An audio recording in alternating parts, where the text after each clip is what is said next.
G'day cocktail lovers. This is called a Don Lockwood and it's created at the Dutch Kills Bar in Queens, New York.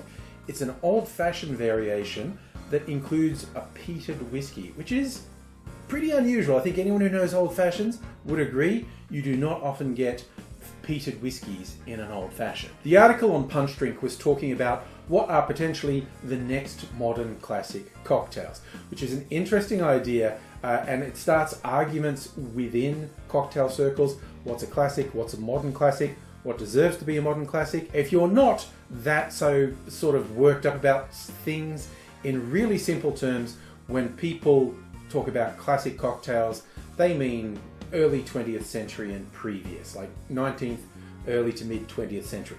And if they're still around and people still know those cocktails, not the obscure ones, the ones that we still get, the old-fashioned, the Manhattan, the Martini, a slew of others, they're the classics.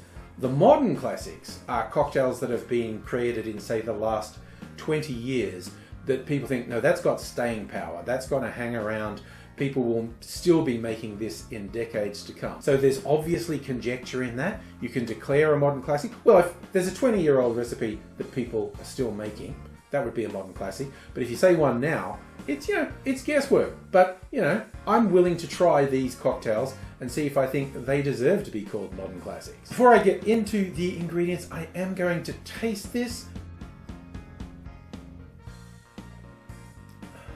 Very classic, old-fashioned flavors, but the peated whiskey and the fact that it's a 50-50 split with the peated whiskey gives this a character that does set it apart from a lot of old fashions. So now I'll show you how to make it. In a mixing glass, put 1 ounce or 30 mils of bourbon, then 1 ounce or 30 mils of a peated whiskey, and then 1/4 ounce, 7.5 mils of maple syrup, rounding things out with 2 dashes of chocolate bitters and 1 dash of aromatic bitters. Add ice to the glass, stir that for 20 to 25 seconds to chill and dilute the drink, and then I'm straining that into a rocks glass over a big chunk of sexy clear ice. Now I go any excuse to use the sexy clear ice, but apparently that's a signature for this drink at Dutch Kills. Perfectly clear ice. It does look very nice in the glass, and they go with no garnish. My favorite old-fashioned garnishes, twist of orange peel and a maraschino cherry.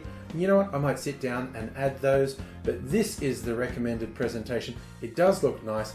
It certainly tastes good. I'm not sure it's unique enough that it will end up being referred to as a modern classic, but it is a clever twist on an old-fashioned to use that peated whiskey. Like I said, it's quite uncommon. It makes it a very tasty drink.